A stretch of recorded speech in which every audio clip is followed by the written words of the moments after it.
How's it going, everyone? Hopefully you're doing well.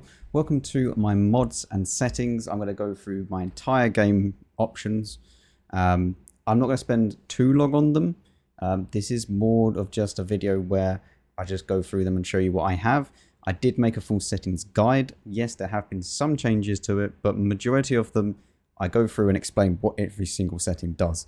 So if you want to go and check that out, then you can do. I'll leave a link in the description. And if I remember, there should be a card in the top right hand corner right now, hopefully. Okay, so to start things off, obviously open a browser of choice, go to www.mods.net, and I'll have also the link in the description. And the one that I use is Aslan's mod pack. This is the official mod hub by Wargaming. So everything that you see in this mod hub should be completely legal and verified and everything like that. Otherwise it doesn't get on there. I've used Aslan's for years now. And I really do mean years. It has been a long time that I've been using Aslan's mod pack, even before this whole WG mods hub was available. So I trust it, and I trust that, you know, we have a hub. It's pretty legit. So yeah, go download whatever the latest version is, and once that's downloaded, we'll be greeted with the installation screen. So once you have downloaded it, you'll be greeted with this installer. It's going to pop up and say this may be a virus or whatever. Just click the more info and then allow, and then you go through to the user account control or UAC prompt. If you're the administrator, you can just click yes, and then you get put onto this screen. Just press OK for whatever language you want. Now when you get to this screen, you will be greeted with a little tick box that says show preview window. By default it's unticked. Tick it because it just helps you out with knowing what different mods do. You'll get a little preview window on the right hand side, just showing you what the mod is. So that's nice to have. Click next, next, next. And then when you get to this one, if you don't have World of Tanks installed to your C drive, which is your default Windows drive, make sure you click browse and then link it to wherever you installed World of Tanks. For whatever region you're on, obviously I'm on EU, so it's going to be World of Tanks EU. I have this on a separate SSD, and then got the games folder, Wargaming, World of Tanks EU. So that is linked to the correct spot. And then you'll be greeted with this. By default, I'm pretty sure it's XVM config by Aslan or something like that. Just click reset, and this will wipe any ticks or any settings that have been pre-defined, so that you're starting completely fresh. Now, I don't use any XVM config at all, so we can skip anything that is to do with XVM. To know that you're at the end of kind of the XVM stuff, it will say other XVM settings. You just scroll down a little bit more, and then you'll have non-XVM mods branch. Now, from here, this is where we're going to start selecting stuff that I want in the mod pack. So anything above this, don't worry about it. To make sure nothing's ticked if you want exactly the same as me. Now, the first things first is vehicle contour icons. This is going to be the icons that you see on the players panel either side. For the tank icons, like you have heavy tanks, you have, say a T29, you have a picture of a T29 with a little tier 7 in it. The one that I use is Jimbo. As you can see here, this is what it does, which is why I say enable the preview. So Jimbo. Then if you scroll down a little bit more into the next section, which is called PMod, we have a free camera in replays, which I use to take screenshots and thumbnails for different videos. You don't have to, but it's nice to have if you are creating thumbnails or whatnot and you just want to get nice screenshots. Now, crosshair. I either go for absolutely nothing or we go for standard in white, which is what I've been using recently and what I'm going to go for here. The rest of this doesn't really matter too much. You can just keep scrolling down until you hit hit logs and non-XVM, or hit logs and non-XVM, sorry. Here you want to enable the marks on gun extended. If you're not using colorblind mode or you don't mind the mod kind of having a red icon down here and then you could have colorblind elsewhere, then go for Lepsha's one, because this is a lot more accurate than comparison to Spotter's one. However, I like Spotter's one. I can customize it a little bit more. And also, I just like everything to be kind of uniform in my UI. I don't like having kind of everything being colorblind supported and then just one thing being red. It just annoys me a little bit. So yeah, Marks of Excellence Extended, that is the one that I tick. I do not tick MOE on the tech tree because I don't really think it's worth it. You could if you want to see what percentage you are throughout the tech tree, but for me, I don't bother with it. Now, team HP bars, the same thing kind of. The problem that I have with, I want everything to be kind of uniform.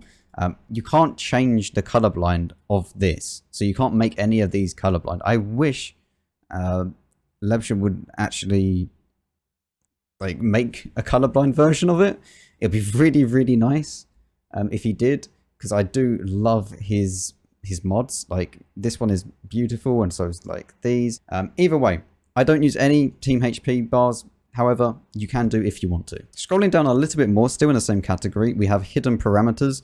This allows me to see the shell velocity in game, as well as the min roll and the max roll of the penetration and the damage of the shell, which is super good because then you can actually find out exactly how low you rolled, whether it was a min roll, whether it was a max roll, without doing a load of calculations in your head like Rain Man.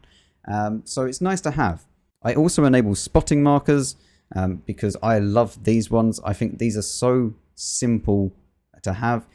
If they're not spotted at all throughout the whole game, it's going to remain clear or white.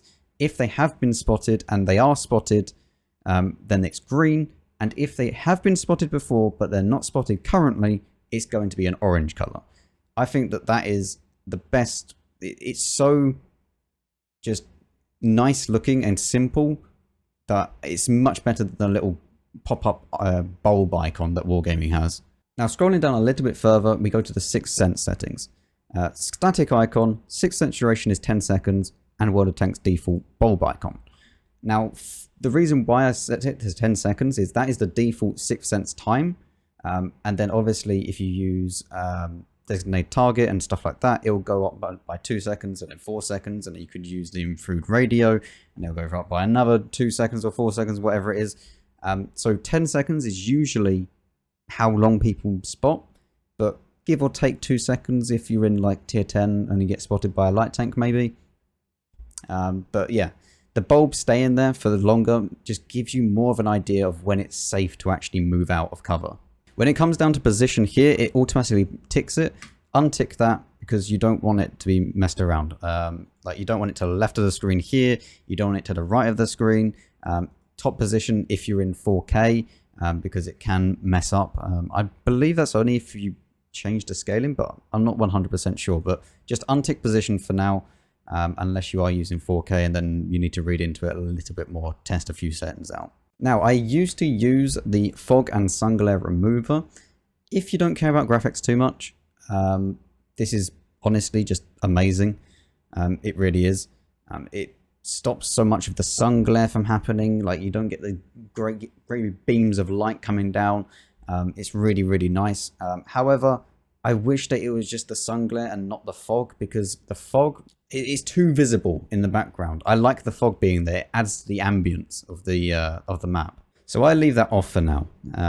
If you want to try it out and put it on, go for it. Now a little bit further down, you'll see the what tweaks. I disable exhaust smoke, wreckage smoke, and also tank destruction effects, because those I feel can sometimes just be annoying. Especially the exhaust smoke you can just turn off anyway, just in the effects. So you don't have to tick this, but I just do it anyway. But the wreckage smoke and the tank destruction effects are actually really, really nice to disable, because you don't kind of get that massive explosion from the tank. If you want to leave it on for like the eye candy and stuff like that, by all means. But yeah, that's what I have, just to kind of minimize clutter and stuff like that. You'll see a lot during the settings. There's a lot of just minimizing clutter around the game, which is what I've gone through recently to try and get the minimal experience. Just below that, you see the garage. I tick hangman, customization. I don't want the premium hanger. You can go through and choose other hangers like the minimalistic hanger, which is just literally a spotlight on the tank with a completely black background. If you want that, then go for it. You know what, I'll even install it just to show you. But I choose the customization hanger. I think that looks the best, and hangman's a very, very nice mod to have to just change through different things. You can even go and change the map that you want to be on. So you could be having your garage in airfield, and then you can move your tank around where you want it, which is quite nice. Now, scrolling down a little bit more, still in the same category, we have a little helper collection, which is going to help us out a lot with certain things. So make sure that is enabled in there.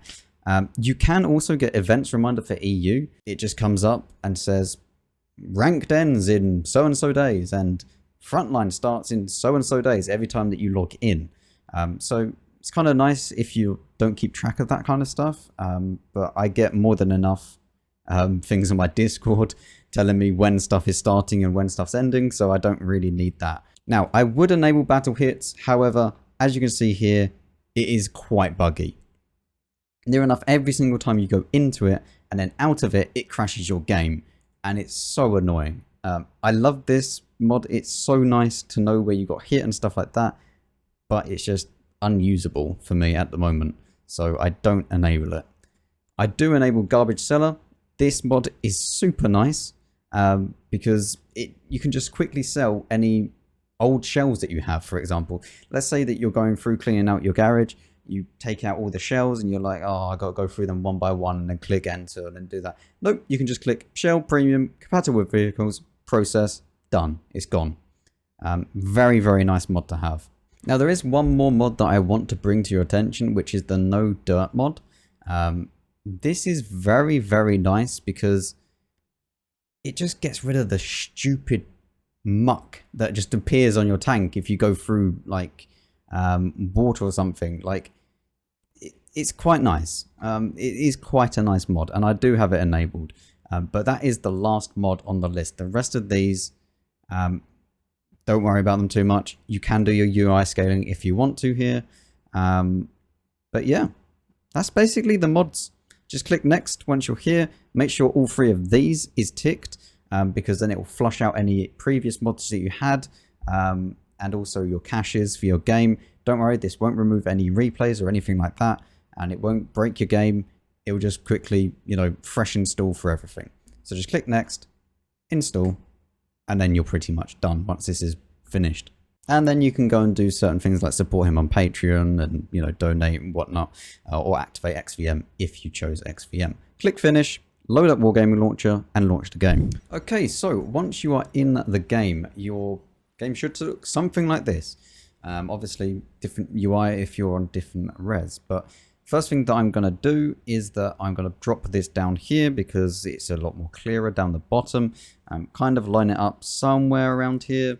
It's just anywhere you kind of want it. Next thing, obviously, this is not the garage that we want. We could go into here. We can go to customization hanger and then click save, and this will apply the garage. This is the one that I use. If you wanted to use the minimalistic one, then you could do by going down here, clicking the minimalistic garage, click save, and then there you go. That is what it looks like. I do kind of like this one. However, I kind of like a little bit of background as well. Although this one is really, really good for reading stats off of. So once you have your hangar done or your garage done, go down to the bottom right here and then click Champy mod settings. From here, we are now going to go and tick the certain things that we want. So this is the little helper mod section that I was saying about in the mod settings. We'll go from left to right. So auto login. This is going to remember the last server that you were in. So make sure that you join the correct server that you want to always log into, whether that be EU1, EU2. Obviously, I recommend EU2 if you're playing Clan Wars a lot, because that way you'll get instantly just straight into EU2 every single time that you log in. But yeah, I have that selected. I think I'm on EU1. Doesn't really matter. However, the next few ones, decal reward screens, get that off. I don't care about them. The little popping up saying, you've unlocked a new mastery badge decal. I don't care. Okay, get rid of it. Promotional tank display in the background. Nope, nope, nope. I don't care. Disable the teaser widget. I don't even know what that is, but I get rid of it. The event banner, which will be down here. which is again very annoying, especially during like the marathon and stuff like that. Like, I mean, actually for the marathon, it's kind of helpful because it did tell you your stage and stuff like that. But for when it's just this recon mode, I don't care. And remove single tank parameters. Now we're going to click accept and apply on this to show you everything that it does, and then we'll come back to this screen. So we click apply, click OK. You have to reload, so go into a service record or something like that, and click back onto the garage, and you will now be greeted with a lot less stuff on your screen. As you can see, this has been minimized. The exact same amount of stats, actually more stats are on display now. Let's say that, I mean, I think my chief has a ridiculous amount of stuff, of stats and stuff like that. Like, yeah, look how much you can just fill up on the side there, especially if you're on a 1080p screen. You could even just go down to one carousel, and then you could probably fit all of that on the screen. I don't know, but for 1440p, this is really, really nice just to have it like this. It just gives you a lot more screen real estate than kind of everything being bundled together. It's just little tiny tweaks like that, quality of life tweaks that I love to have. You know, the quality of life mods are just the best, honestly, in the game. Now, just before we go back into Champy's settings, I do want to go and show you the Marks of Excellence mod. Now, to change it, you do have to click escape and go to mod preferences, as I've just shown you. Now, once you're in here, you could then go through and change what you want the Mark of Excellence mod to look like. There are several options. As you can see, if you want it like how you have it in the top one, with the current like Marks of Excellence, and then you got the MOE in battle and stuff like that, that is under Circon's one. If you want it like the bottom one, like Skill has it, it's in Skills config. I actually like it like the one that Circon has. I then changed the markdown color to the same blue as enemy, and then I changed the unknown color to orange, yellow, as in it's colorblind friendly for everyone that watches. So yeah, that is that. You click apply, okay, you're good. So going back to this now. Disable marathon music. Yes, please, because the marathon music actually ignores the music in-game. So you could have your in-garage music turned off and your in-game music turned off, but the marathon music will still play for whatever reason. It's very nice, very, very fun, and I love it when I just get my eardrum blasted by some music that I didn't even want on. So we have that ticked for disabled. Don't worry about these down here. You could change the kind of the buttons. So for example, you could have RNG instead of the battle button at the top. Show equipment usage tooltips, yes please, and also the total sales price in tooltip. So if you click these two, I will just show you quickly. Let's say you click this. It used to be that it wouldn't show you every single tank that this was mounted on. It would say maybe 6, and then it would just say ... because it has more. This shows you every single one. Be careful, because if you have, say, I don't know, 500 tanks with a small repair kit on them, that list is going to be quite long. So maybe don't do that if you have, well, I mean, I say do it because then you can just quickly find out what tanks have different stuff on them. Rather than you going around and saying, oh, where is my bounty V-stab? Like if you already have it on one tank and you want to take it, you don't want to take it off of that tank, but you know you have another one somewhere else, you can just quickly hover over it and stuff like that. It's useful for a certain degree. Obviously, you need to have more than the certain limit that it has. But yeah, I find it very, very useful. And the second one was to show how much everything is actually worth if you choose to sell it. So as you can see here, you would get 430k if I was to sell everything in this bundle. 940k right here. So it's not saying how much each one of them is worth. It's saying the total of that bundle that you have, which is useful to know about, because how annoying is it where you're like, I kind of need a bit of credits. Oh yeah, let's just take some of this out. Like, it's so much easier to just do that and know exactly how much you have in each one, rather than just, oh, this sells for 10k. Now for the next one, disable battle communication hint. All of these are just hints that I don't need popping up at the start of the battle. I've done the personal missions, so I don't need the press N for personal missions.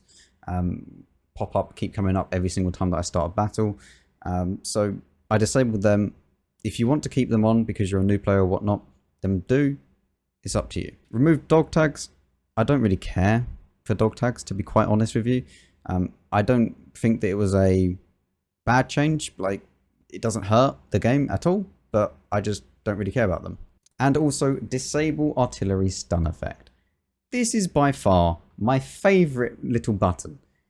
No more does it sound like you're underwater in a submarine when you suddenly get hit by arty and you are stunned. It goes back to the original, you're completely normal sounding when you get hit by artillery and you're under stun. It is the best mod that you can possibly have in the game right now. I don't know why they changed the artillery stun, but it's very annoying. So that is why that is on. You can also do battle results for the real names and remove the badges and stuff like that. I don't bother with them, to be quite honest. I used to. The one thing that I will say is it kind of shifts everything down, so you can actually kind of get a little bit mixed up with the stats. That is pretty much it for the mods. I will just say you do have the garbage cellar here. As I was saying about the shells, I do have a few in my depot. If we go down, you'll see I've got a few here. If we just click this, compatible with vehicles, process, yes. It then sells every single shell that I had. The rest of the stuff is completely untouched. It's beautiful. And you gain a little bit of credits. It's useful just to clear stuff up. You can also do it with consumables, of course, but I would rather go through individually and sell stuff because I don't want them all gone at once. Because these are actually quite useful to have. So now that we have talked about the mods, we're going to quickly run through the settings, and I do mean quickly because it's probably already way too long of a video. I'm just going to get through this and just, yeah, kind of talk about a little bit about why I disable them. So going to settings, I do not have the server or the vehicle markers on battle scoreboard at the top, just because I want it nice and clean. I'll explain in the kind of on the end section of this settings why, or you know, why this all works out. 2 times for preferred sniper zoom level. This means that if you've been zooming in all the way at time 16 and then you quickly come out of sniper mode, you will get put back into 2 times, which is useful for kind of your surroundings and stopping tunnel vision from happening. It is really, really good. It takes a little bit of getting used to, but once you do, it's much better than having last used. Yeah. I also restrict toggle to the shift key for sniper mode, and I never scroll all the way in, because that way I can just flick all the way out or all the way in if I want to kind of zoom all the way out and stuff like that, which is quite nice to have. Yeah, I enabled that. I'm just going to quickly show you the settings here. You can stop and kind of copy them if you want, but most of these are pretty much the same as when I had made the settings video. So make sure you watch that if you want more in-depth detail of that. On to the display settings and the graphic settings. So for the screen, I do have a G-Sync display, so I've enabled G-Sync in the NVIDIA control panel, and I've enabled V-Sync in the NVIDIA control panel, and I disable V-Sync in-game. I recommend watching Battle Nonsense if you do have a G-Sync panel to learn more about how to properly set it up. And I do cap my FPS to 138. So yeah, go and watch Battle Nonsense if you want to go and learn more about G-Sync and high refresh rate monitors and stuff like that. But besides that, 120 field of view, custom settings, these are what makes it less bright or for the sun and stuff like that. The contrast, I kind of line it up almost perfectly with the S. That way I know exactly where to kind of have it. And I leave the brightness on default, so about 50%, and saturation all the way up, because who doesn't like a little bit more color? I mean, it doesn't actually add more color because it's exactly the same color kind of vividness as default. Gamma, I leave on default. Again, just play around with what you kind of like. Now, for the graphic settings, this is what I have. Everything on the left-hand side I have on Ultra. Apart from terrain tessellation, I don't really... for some reason, this tanks my FPS. quite a bit, and I don't really know why. It shouldn't do. Tessellation shouldn't have that big of an impact, but I don't know why, but it does. As you can see, effects are all turned off. I do have the track wheel and traces, otherwise it looks a little bit weird, in my opinion. Just tanks kind of floating around on mud. But I do have everything else turned off. We have this on maximum, not ultra, because I feel like it adds a little bit better lighting and shadows. The lighting in this game is really, really weird. It kind of makes stuff too dark and too bright on certain settings. So I found that this is the best, but you can play around with it, obviously. If you want to go full, like, maximum settings, then go for it. Sound is obviously personal preference, exactly the same as graphics, but I do have the vehicles sound turned down, the ambient sound a little bit higher than the vehicles, effects at 60%, and then the interface all the way up, and then I just use the master volume depending on, you know, how loud your headphones are and stuff like that. So yeah, again, this is very much down to you how you want it. But I do have the voice notifications turned off because I find they can get very annoying sometimes. Now, moving on to controls, I don't really mess with anything here apart from the whole lock and switch mode. So this is changing from normal mode to turbo mode in ABR, for example, or into siege mode for the STRVs and the Swedish TDs. That is on my mouse button on the side. So I can quickly just in and out of siege mode very, very quickly. I don't have to press another button. I also use middle mouse to fire double barrels, and that is it. I don't change anything else to do with the controls in the game. For my sensitivity, I have it on. So what I do, I ramp them all the way down to 0 on the slider. I go four notches on the scroll wheel up on the arcade aim, and then 2 notches up on the sniper aim. I play on 800 DPI. Obviously, not everyone has a big mousepad space, so do what you can. But I said this in the last video about the mods and graphics settings and stuff like that. Go for a lower sense, or as low as you possibly can, because you will hit more shots, okay? There's no point you trying to control a 32,000 DPI mouse with your aim all the way up, right? It's just stupid. The lower you go, the more consistent you will be and the more accurate you will be. So go for the lower sense as low as you can and just hope for the best. Like, you'll get used to it. Now for the reticle, this is what I have. You can just copy it if you want. Artillery, I don't even bother changing. Like, what's the point? Now for the marker, I have this, and I don't have damage received for the enemy because I don't really care what the enemy takes, and whatever my teammates do, it doesn't matter to me. The only thing that matters is if I'm doing damage, and that comes up on under the little logs with the green flashes in the middle of my screen. So doesn't really care. On the R team page though, I do care, because if someone suddenly takes 750 alpha, I need to know about that. Especially if they're completely unspotted. Like, if there's a 704 at the very back of the map and we're pushing up, and he suddenly takes 700 damage, but I don't know that he's taken 700 damage because I can't work out exactly how much health he's taken, that's a problem. So that is why I leave it on. And for destroyed, everything is off.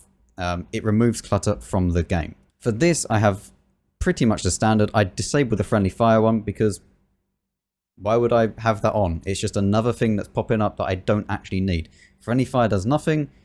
If someone hits me on my own team, fine, okay? It's probably an accident, whatever. This is what I mean, the battle events with the little log thing that pops up. I have pretty much everything selected apart from the event name because I know what these icons mean. If you don't know what these icons mean, then select them for a little while, you'll learn what they mean, and then you can disable them. But I have everything here apart from stun because I don't play RT.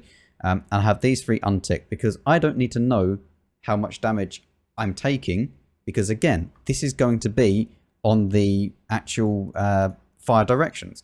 If I take 400 from a T-34, I don't need that to be relayed again to me down the bottom.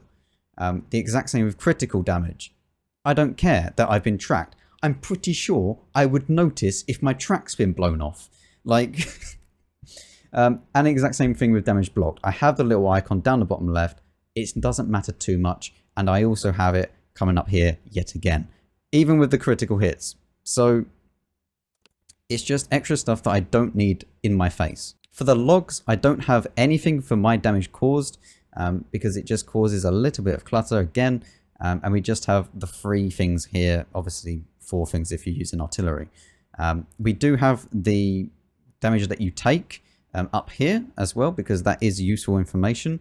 I was messing around with maybe disabling that, but it doesn't hurt to have it, honestly. Especially in ranked, knowing how much you've blocked is actually quite a useful indication, and also especially for missions and stuff like that. But make sure your damage done to you is at the top. Well, you can just copy the settings if you really want to. Map border, don't highlight it, and it's a wall. The last thing, this is what I mean by the vehicles on the scoreboard and stuff like that at the top. I disabled this, so it is just simply the HP bars and the number of health. That's it. That's the only thing that is up there. I disabled the missions screen as well because I don't need it. Like I've done every single mission in the game now. Well, no, I haven't done every single mission in the game, but I have the 2 rewards. I have the 260 and 279, so I don't need to be focusing on them. So I disable it. And yeah, that is pretty much it. Now I have just gone into a replay here just to show you how everything works. By default, this will be all the way over here. You can just hold down control and move the Mark of Excellence mod wherever you like it. I like it down there. It's out the way. You only need to really look down there to check it. And it's kind of not in your face so much. Some people do like it up here, which I have had it before up there. And you can also quickly switch if you have a full-size keyboard. You can hold down the Alt key and then press the number pad 9 and you will cycle through the different mods. So we could go to skills 1, for example. That's what that looks like. I think that one up there looks really, really nice.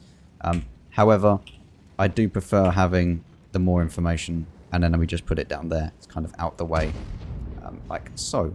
So, hopefully you did enjoy this video. If you did, then make sure to leave a like and subscribe. I know it has been a long time coming, this one. But hopefully you did find this useful and maybe use a few of these mods. I like it. It's nice and clean. There's no clutter. Very, very minimal things that are going on. You can keep track of certain stuff very, very easily. So yeah, I like it. Let me know what you think in the comments down below, and I'll see you all in the next one.